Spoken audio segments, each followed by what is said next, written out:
अशुपति का योग जो एक प्रकार से श्री अरविंद का ही योग है। श्री अरविंद की योग यात्रा को उन्होंने अशुपति के योग के रूप में प्रस्तुत किया है। माँ ने सावित्री के बारे में जो 4 बातें बोली हैं उनमें पहली बात यह है, the daily spiritual experiences and record of the one who has written this, so it is his own experiences. तो इस योग की यात्रा श्री अरविंद मुख्य रूप से 4 भाग में करते हैं। पहला है the yoga of the souls release, आत्मा की मुक्ति। दूसरा जो कैंटो 5 में आएगा, the yoga of the spirit's freedom and greatness. पहले भाग में व्यक्तिगत मुक्ति, व्यक्तिगत प्रयास और अज्ञान से मुक्ति, और 5वें कैंटो में मुक्ति के बाद पार्थिव जगत में पार्थिव देह में रहते हुए उस आत्मा की और क्या क्या उच्चतम संभावनाएं हैं जो पृथ्वी पर प्रकट हो सकती हैं। तो एक प्रकार से एक और धरती का प्रतिनिधित्व करते हुए श्री अरविंद उन छिपी हुई संभावनाओं को ढूंढते हैं, जिसके ट्रेजर को, जिसके हीरे जवाहरात को हम लोग धरती पर ला सकते हैं और प्रकट कर सकते हैं। तीसरा भाग उनके योग का है बुक 2 में। बुक 2 पूरा श्री अरविंद एक प्रकार से इस सारे जगत के ताने बाने को देखते हैं, क्योंकि पृथ्वी एक ऐसा अद्भुत स्थल है जहाँ सारे जगत के सारे तत्व, ना केवल पार्थिव जगत के बल्कि प्राणमय जगत, मनोमय जगत, अन्य अन्य सूक्ष्म जगत, उच्चतम जगत, यहाँ तक कि सुप्रामेंटल कॉन्शियसनेस भी इसमें छिपी हुई है, सच्चिदानंद छिपे हुए हैं। तो पृथ्वी एक ऐसी मिट्टी से बनी है, अगर हम एक प्रकार से कहें, पृथ्वी की मिट्टी एक ऐसी मिट्टी है जिसमें सब कुछ मिला दिया गया है। तो इस मिट्टी के कण को समझने के लिए वैज्ञानिक दृष्टि से नहीं, आध्यात्मिक दृष्टि से हमको चेतना के सभी स्तर समझने हैं। तो बुक 2 में ट्रैवलर ऑफ द वर्ल्ड्स में अशुपति इस धरती के पीछे जो अनेक शक्तियाँ, लोक इत्यादि जिन्होंने बुना है इस जगत को, इस जीवन को, उसको देखते हैं और उसको जानते हैं, क्योंकि उसके बीच में उनको कार्य करना है। उन शक्तियों को माध्यम बना के जो उपयोगी हैं और जो इस मार्ग में बाधक हैं, उन शक्तियों का निराकरण करके कैसे वो जो कार्य वो स्थापित करने आए हैं वो कैसे किया जाए, तो वो तीसरा भाग बुक 2 में है। और इस सब को करने के बाद बुक 3 में बहुत ही सुंदर, जब सब कुछ श्री अरविंद देख लेते हैं, अशुपति देख लेते हैं, समझ लेते हैं, तब एक चीज़ जो शेष है कि ये कार्य बिना माँ भगवती के उतरे और उनकी कृपा के संभव नहीं है। तो वो तीसरा भाग है book of the divine mother, जहाँ वे माँ का आवाहन करके स्वयं साक्षात जगत जननी माँ भगवती को धरती पर प्रतिष्ठित करते हैं। वही हम लोग लास्ट टाइम पढ़ रहे थे, a world's desire compelled her mortal birth. सबसे बड़ा काम जो अशुपति का है, सबसे बड़ा काम जो श्री अरविंद का है, वह है इस धरती की पार्थिव चेतना में श्री माँ की परम चेतना को प्रतिष्ठित करना। और श्री माँ का काम अतिमानस को इस धरती के बीच प्रतिष्ठित करना।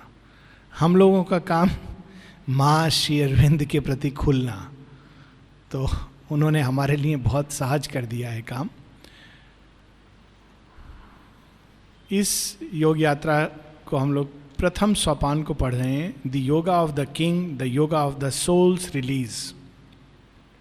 किस चीज़ से आत्मा को मुक्ति चाहिए, कौन सी मुक्ति है जिसको हम खोज रहे हैं, वो मुक्ति कैसे मिलेगी, उस मुक्ति के अनेकों पड़ाव, स्टेशन कौन कौन से हैं, क्या क्या अनुभव होते हैं इस रास्ते में, क्या क्या चीज़ें हमें सहायक बनती हैं, ये सारा वर्णन इस कैंटो में है।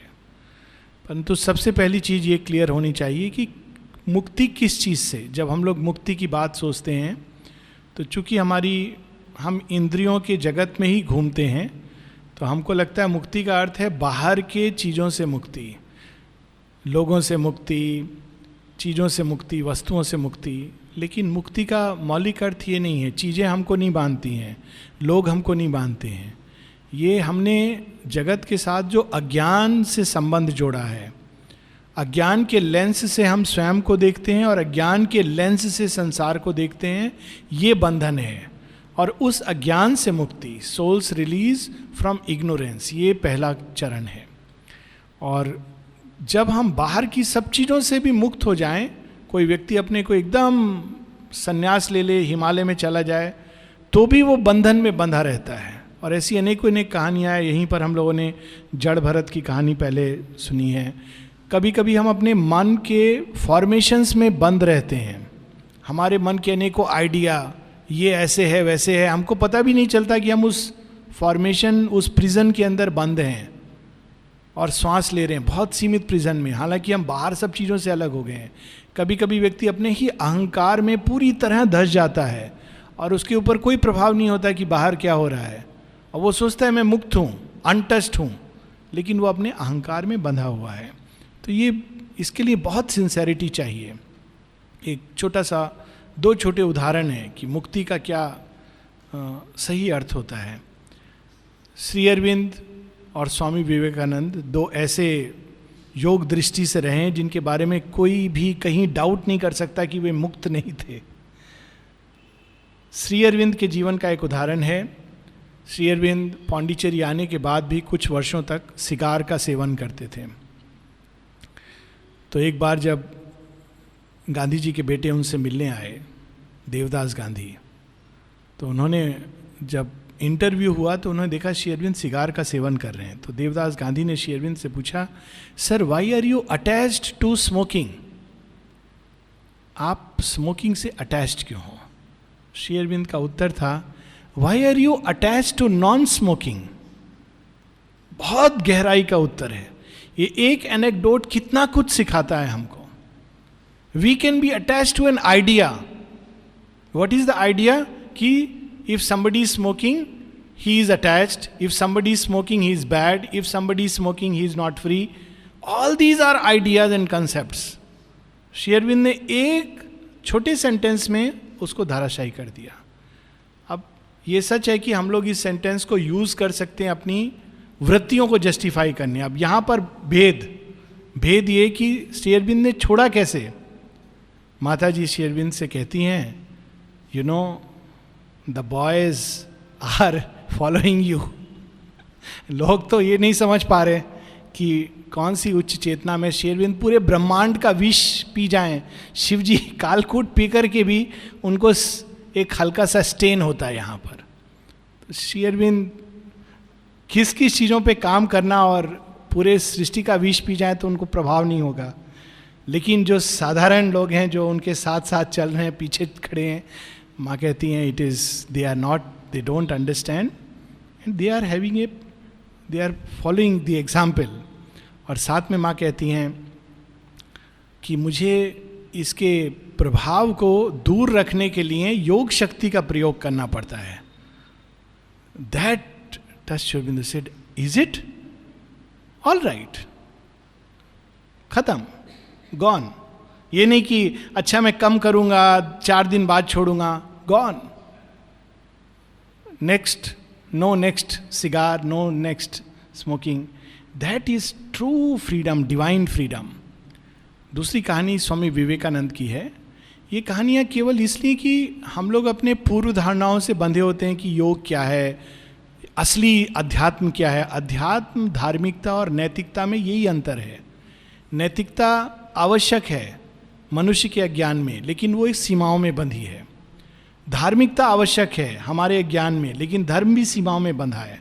आध्यात्मिकता एक उच्चतम उड़ान है आत्मा की, it's a widest possible flight. लेकिन ये स्वच्छंदता नहीं है, ये एक मास्टरी है। विवेकानंद, जब इंग्लैंड की बात है, उनसे सिस्टर निवेदिता के परिवार में जब उनसे मिलने गए तो सिस्टर निवेदिता स्ट्रिक्ट वेजिटेरियन थी, परिवार में कोई टच नहीं कर सकता था non vegetarian. Why? Because she is a Hindu. तो विवेकानंद ने सब देखा. विवेकानंद फिर कहते हैं उनके ब्रदर को, भाई को, कि मुझे मालूम है कि हमारे धर्म के कारण तुमको बहुत कष्ट उठाना पड़ा है. ऐसा करो, आज हम और तुम दोनों बाजार चलेंगे और स्टीक खाएंगे. We both will go outside to the market and we will have steak. We cannot understand. This is, and who can deny the might and vastness? Who could enter into Brahman realization like this? जिनको धरती पर रोकने के लिए Shri Ramakrishna had to make an effort. बाकी लोगों को liberate करने का एफर्ट होता है, बट परमहंस को प्रयास करना पड़ता था कि विवेकानंद धरती से बंधे रहें. He said I will not give you मुक्ति till you really do the finish the work. तुम ब्रह्म चेतना में लीन होना चाहते हो, नॉट अलाउड. क्योंकि उनको within seconds he could soar into that ब्रह्मन.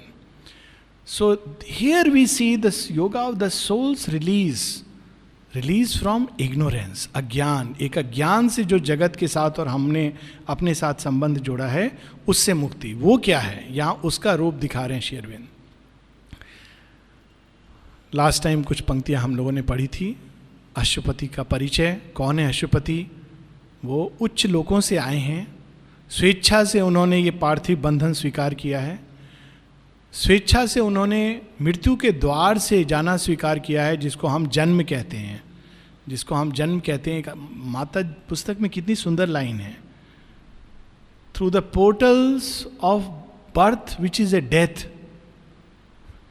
क्योंकि इतना सीमित करना पड़ता है चेतना को कि it is like a death. आदमी एकदम छोटा संकरा रास्ता से कोई मनुष्य अगर जाएगा नाली के रास्ते, वो क्या बोलेगा इसे तो मृत्यु अच्छी है. So that birth is a death. तो वो स्वेच्छा से भी स्वीकार करते हैं. कौन है वो? The all wise. वही जो सर्वज्ञ हमारा मार्गदर्शन करते हैं, सृष्टि का मार्गदर्शन करते हैं. वही मिस्ट्री, वही परम रहस्य, जिसको गीता में 3 रहस्यों में से एक बताया गया है. वो रहस्य कभी कभी मानव शरीर धारण करता है. And that mystery is the mystery of Ashwapati. We are face to face with a great mystery. लेकिन इसी तरह की एक मिस्ट्री हमारे अंदर भी छिपी है, और अशुपति की यात्रा के साथ साथ श्री अरविंद इस मिस्ट्री को जोड़ेंगे. कहाँ, कौन सी लाइन पे हम रुके थे, मैंने मार्क नहीं किया है, but will just read first few lines we had read. His days were a long growth to the Supreme. Last line on this page. His days were a long growth to the Supreme. A skyward being nourishing its roots. पेड़ 2 जगह से अपना भोजन उसको चाहिए. एक धरती से पानी और मट्टी, दूसरा आकाश से. दोनों भोजन चाहिए. ये अशुपति कौन है? Skyward being, nourishing its roots. ऊपर जा रहे हैं, वहां से वो सस्टेनेंस. जैसे जैसे ऊपर जा रहे हैं, अभिप्सा की अग्नि. माँ कह रही हैं, माँ कहती हैं एक जगह कि 3 तरीके होते हैं हम लोग को ऊर्जा प्राप्त करने के. एक जड़ तत्व से, जो हम लोग करते हैं भोजन द्वारा. दूसरा सराउंडिंग वाइटल से. ऐसे लोग हैं जो बाहर चारों तरफ प्राण शक्ति को डायरेक्टली अपने अंदर ले सकते हैं, and they can manage with less food. तीसरा from the upper worlds, higher world, spiritual worlds. Ashwapati direct spiritual world से. 40 दिन श्री अरविंद ने फास्ट किया था, और उस बीच में ना उन्होंने पानी पिया ना भोजन किया. 8 घंटा वॉकिंग करते थे, सब कुछ करते थे. और जब उन्होंने तोड़ा फास्ट, तो नॉर्मल ढंग से तोड़ा. So skyward being nourishing its roots on sustenance from occult spiritual founts. कहाँ से एनर्जी आती थी उनको? Occult spiritual founts. माता जी के जीवन में भी हम सेम चीज. क्या life. Shri Aurobindo even before coming to Pondicherry, नौलनीदा बताते हैं कि देर सुबह तक, लगभग 3 बजे तक, उन्होंने कहा till early morning he was working, he was giving speeches, और people use to come to him. लोग उनके पास आते थे क्योंकि उनको पता था ये बहुत बड़े योगी हैं, तो उनसे गाइडेंस के लिए आते थे. और नलिनीदा लिखते हैं कि आई वॉज विद हिम, मैं उनके साथ था, उन्हीं के कमरे में रहता था। और श्री अरविंद सुबह तक काम करते थे, फिर सोने जाते थे थोड़ी देर के लिए। कहाँ से ऊर्जा आती थी? उसी प्रकार से यहाँ पर वो कहते हैं कि मेरा कोई संडे नहीं है, I have to work, and skyward being nourishing its roots on sustenance from occult spiritual founts, climbed through white rays to meet an unseen sun. His soul lived as eternity's delegate. शाश्वत का प्रतिनिधित्व करते हुए उनकी अंतरात्मा मानव जन्म के चक्र में आती है। दो प्रकार के कोटि के लोग श्री रामकृष्ण बताते हैं, श्री अरविंद ने इसका मेंशन किया है अपने एक पत्र में। दो कोटि के लोग होते हैं, दो कोटि की आत्माएं होती हैं, एक जीव कोटि, एक ईश्वर कोटि। जीव कोटि नीचे से चढ़ते चढ़ते चढ़ते चढ़ते ऊपर जाती हैं, ईश्वर कोटि मर्जी से ऊपर जाती है, मर्जी से नीचे आती हैं। They go up and down as per the will. So this is ईश्वर कोटि। His soul lived as eternity's delegate, जब चाहे जा सकते हैं, अपने मर्जी से नीचे आए हैं। His mind was like a fire assailing heaven. और मन कैसा था उनका? 4 पंक्तियों में श्री अरविंद अपना परिचय दे रहे हैं एक प्रकार से। कैसा माइंड था? Mind was like a fire assailing heaven. उस हम लोग देखते यज्ञ की अग्नि उठती उठती स्वर्ग में जा रही है, वो सब सीरियल में आता है ना, लेकिन कितना क्रूड ढंग से आता है। इट मीन्स कि इतनी अग्नि जलने लगी है कि स्वयं इंद्र जो ओवर माइंड के गॉड थे ओरिजिनली वेदों में, वो अग्नि उस लोक को जाकर के, कि धरती के लोक में कोई प्राणी है जिसके अंदर की अग्नि, यज्ञ अग्नि जलती हुई तपो अग्नि ओवर माइंड तक पहुंच रही है। His mind was like a fire assailing heaven. Assailing मतलब पीड़ा पहुंचाना। सो जो हम लोग देखते हैं सीरियल में, इसका सूक्ष्म रहस्य ये है। ये नहीं कि इंद्र घबरा जाते हैं, मेरा आसन डोल रहा है, वो it is like he sends to test his will a hunter in the trails of light. हमारा संकल्प छोटी छोटी चीजों में फंसा हुआ है, आज मुझे कहाँ क्या मिलेगा, क्या होगा, कौन। His will was a hunter in the trails of light, शिकारी की तरह।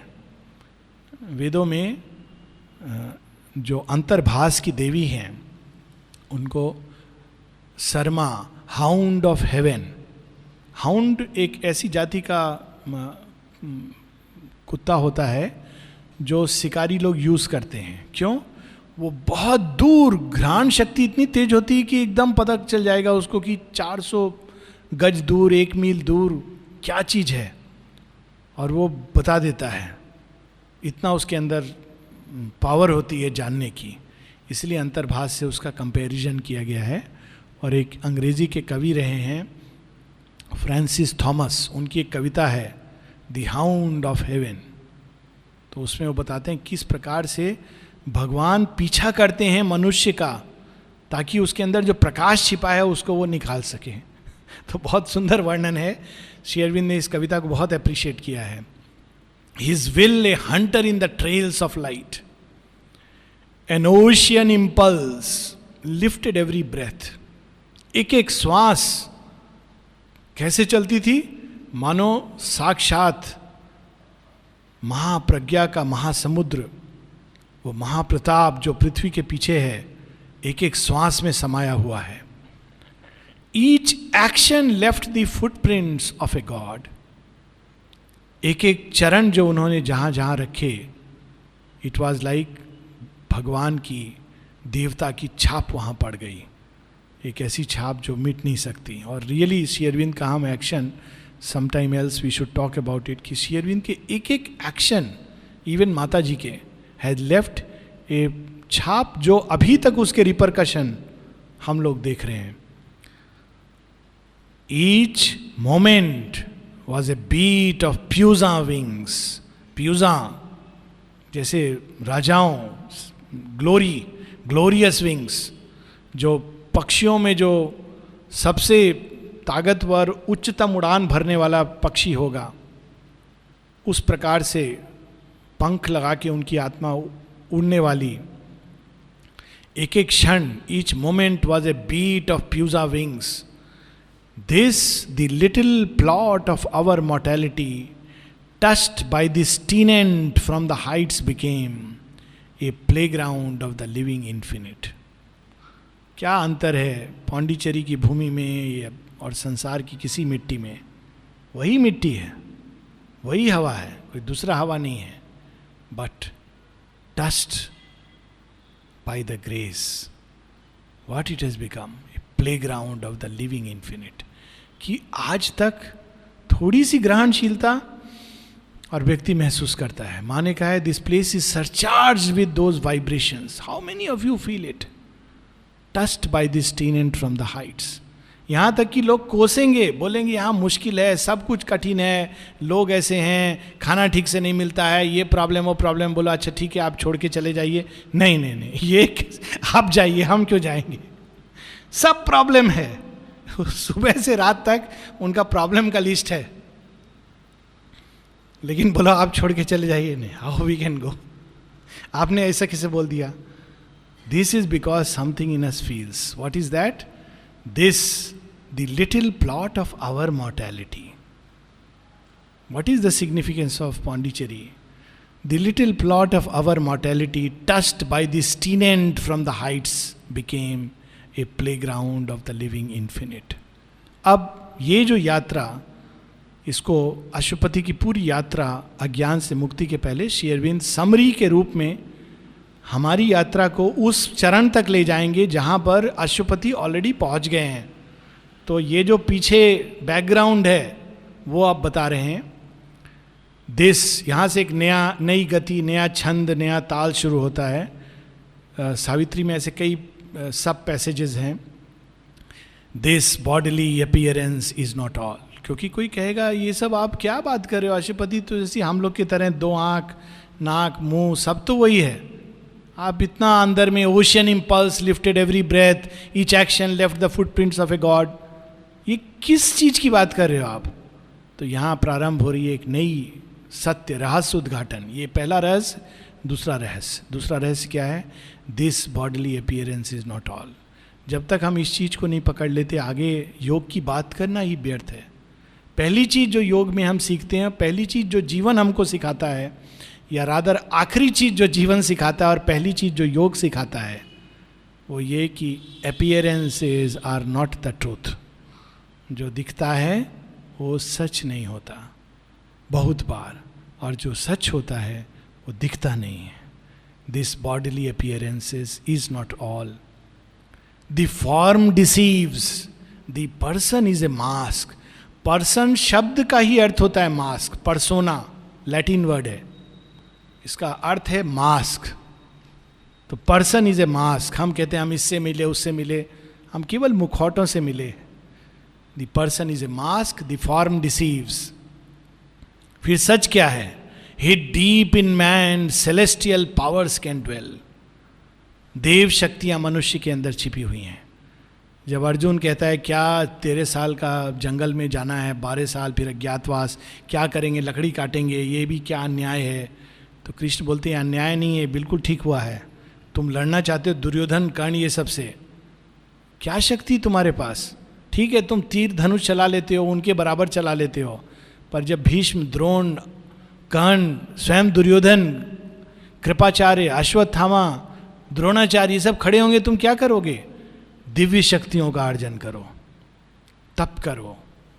तब वो तप करते हैं, दिव्य शक्तियों का अर्जन करते हैं. वो क्या दिव्य शक्तियां हैं? हमारे ही अंदर छिपी. Hid deep in man celestial powers can dwell. His fragile ship conveys through the sea of years.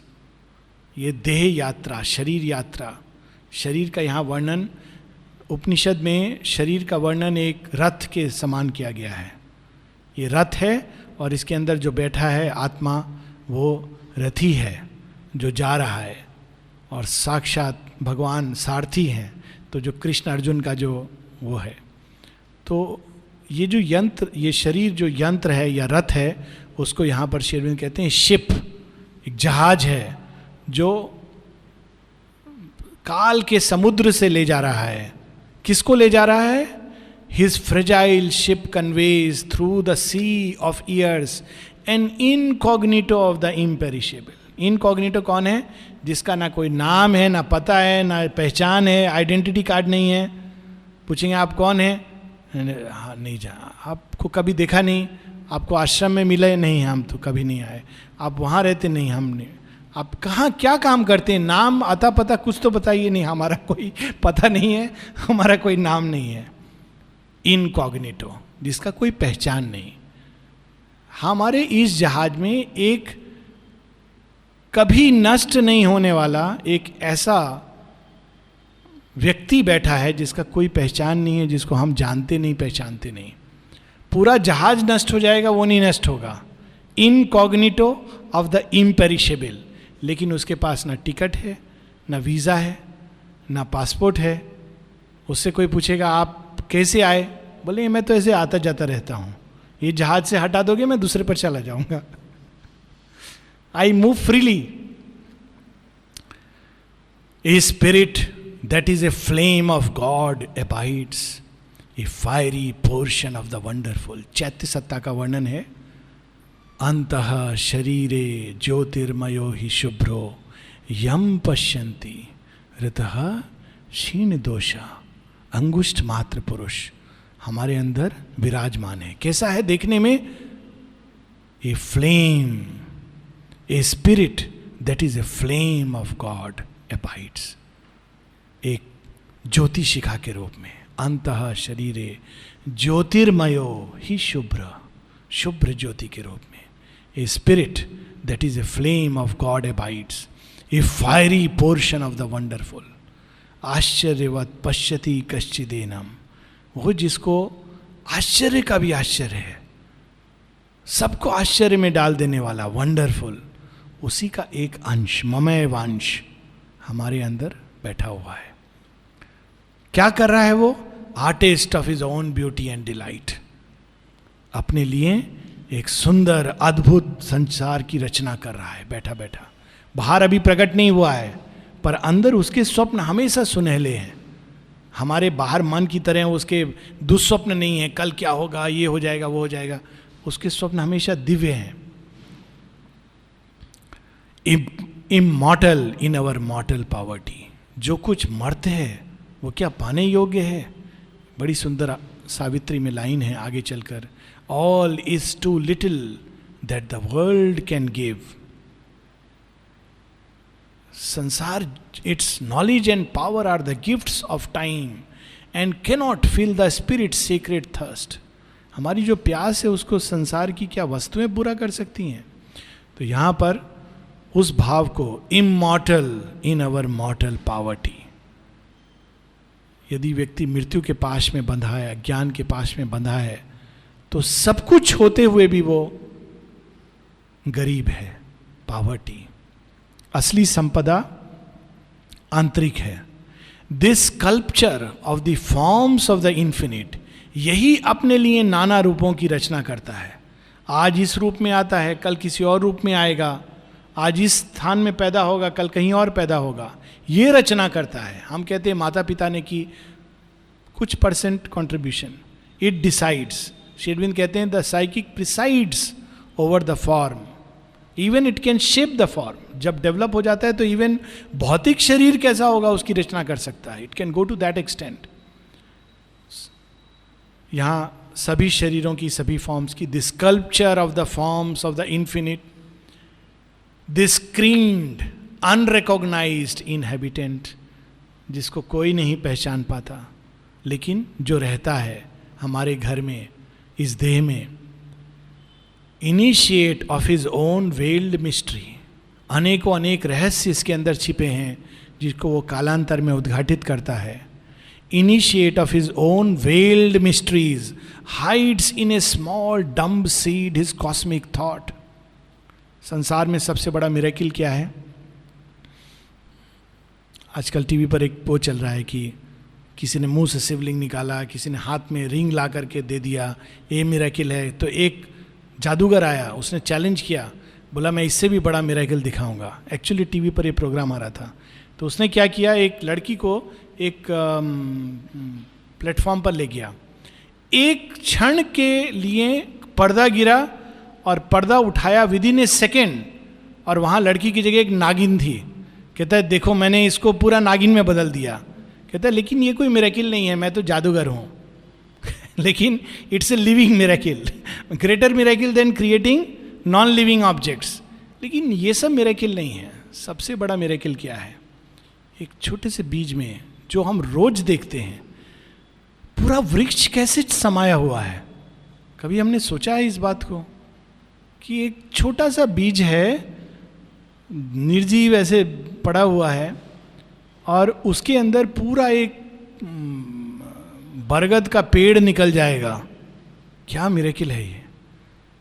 वो मिरेकिल की बात यहां पर हो रही है. Hides in a small dumb seed his cosmic thought. मानव भ्रूण का एक बीज, उसके अंदर एक शेक्सपियर, एक गेटे, एक बुद्ध, ये सब उसके अंदर छुपा दिया है. क्या रहस्य है भगवान का? इन the mute strength of the occult idea. कैसे छिपाया है? गुह्य रूप में. आइडिया का ट्रांसलेट करना कठिन है. इट्स नॉट विचार, हालांकि लोग इसको विचार के रूप में, एक प्रकार का भाव है, एक अवस्था है, उसको बीज रूप में हमारे अंदर गुह्य रूप में छिपा हुआ है, और वो अपने आप को प्रकट करता है हमारे जीवन में. इन द म्यूट स्ट्रेंथ, वो कुछ कहता नहीं है, स्टोरी नहीं लिखता है, पर बिना कुछ लिखे हमारे जीवन की कहानी को वो लिखता जाता है. In the mute strength of the occult idea determining predestined shape and act.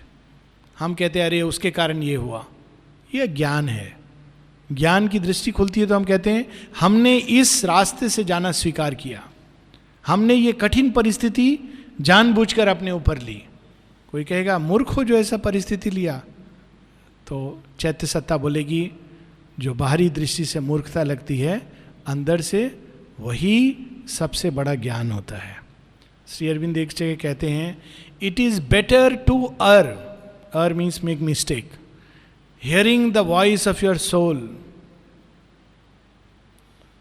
अगर वो गलत भी लगेगा, बाहर से गलत रास्ते पे ले जा रही है, मनुष्य तो लीनियर सोचता है ना, ये ठीक है ये ठीक है, लेकिन चैत्य सत्ता किस किस रास्ते से मनुष्य को ले जाती है, परंतु उसके अंदर एक विजडम कार्य करती है. All wise who leads the unseeing world.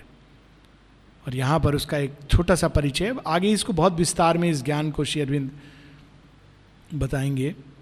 Determining predestined shape and act. ना केवल रूप की रचना करता है, क्या काम करेगा व्यक्ति, कैसे उसको क्या मिलेगा. और इसके बड़े स्टोरीज हैं. बिल्व मंगल, इतना बड़ा पापी बाहर की दृष्टि में, और अगले ही कुछ दिनों में वो एक संत के रूप में बदलने वाला था. अंगुलीमाल, कौन जानता था बाहर से देखने में कि उसकी चैत्य सत्ता ने ये क्यों चुना है कि एक दिन आकर वो बुद्ध को चैलेंज करेगा और उस दिन से वो अंगुलीमाल आनंद बन जाएगा. So this is the interesting part of this चैत्य सत्ता. Passenger from life to life, from scale to scale. एक जीवन से दूसरे जीवन वो गाड़ी बदलता है, देही सेम रहता है, गाड़ी बदलता जाता है. कभी बस में बैठता है, कभी पैदल चलता है, कभी बैलगाड़ी में बैठेगा, गाड़ी में, ट्रेन में बैठेगा, हवाई जहाज में, अलग अलग. हम लोग भी अपने इनर लाइफ में एक्सपीरियंस करते हैं ना कि कभी हवाई जहाज में जा रहे हैं, कभी ट्रेन में जा रहे हैं. All journey is a journey of the psychic being. सो वो गाड़ी में गाड़ी बदलता है, passenger from life to life. लेकिन गाड़ी बदलने के साथ साथ क्या बदलता है? फ्रॉम स्केल टू स्केल, विकास क्रम, उसका विकास होता है. पहले एक सीड होता है, फिर हल्का सा नन्हा पौधा बनता है, फिर वृक्ष की दिशा में चल पड़ता है. So passenger from life to life, scale to scale, छोटी ऊंचाई से बड़ी ऊंचाई पर. Changing his imaged self from form to form. अपने ही रूप को, जैसे कोई व्यक्ति अलग अलग शीशों के माध्यम से अपने रूप को देखे, तो उसी प्रकार changing is imaged self from form to form.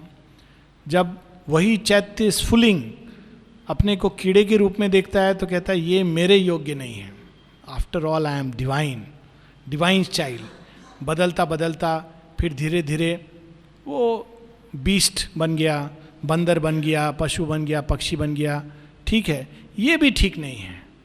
फिर मनुष्य बन गया, अच्छा है, इसके अंदर कम से कम थोड़ा बहुत दिव्यता में प्रकट कर सकता हूँ, लेकिन फिर भी इसके अंदर बहुत कुछ है जो पशु जैसा है, ये भी उस not up to the mark, it must become worthy of the divine inhabitant. That is the human journey, changing his imaged self from form to form. He regards the icon growing by his gaze. सबका दृष्टा है, change होता रहता है। मौलाना room एक जगह बोलते हैं, उनकी एक कविता है, मैं मरने से क्यों डरूं, मैं पत्थर था, मरा तो पेड़ पौधा बन गया, पेड़ पौधे के रूप में मरा तो मैं पशु पक्षी बन गया, पशु पक्षी के रूप में मरा तो मैं मनुष्य बन गया, मैं मरने से क्यों डरूं। So this is a story of our evolution. And in the worm foresees the coming God. एक ऐसा चैत्य स्फुलिंग बीज रूप में है, लेकिन इसको ठीक मालूम है, आज मैं कीड़ा बनूंगा, किसी के पाँव के नीचे दब जाऊंगा, कोई बात नहीं, मेरी यात्रा यहाँ समाप्त नहीं होगी, केवल फॉर्म बदलेगा। And he regards the icon growing by his gaze, and in the worm foresees the coming God. दो लाइन और, at last the traveler in the paths of time arrives on the frontiers of eternity. In the transient symbol of humanity draped, he feels his substance of undying self and loses his kinship to mortality. अंत में चलता चलता यात्रा करता करता ये देही एक ऐसा समय आता है जब वो याद करता है कि उसने ये यात्रा क्यों ली है। कहता है बहुत खेल लिया मैं, ये सब पशु पक्षी पेड़ पौधा, अब मैं मनुष्य रूप में हूँ, और मनुष्य का उचित धर्म है इटर्निटी की ओर जाना। तो वो ट्रांजिएंट चीज़ों से मुड़कर इटर्निटी की ओर अपनी दृष्टि डालता है।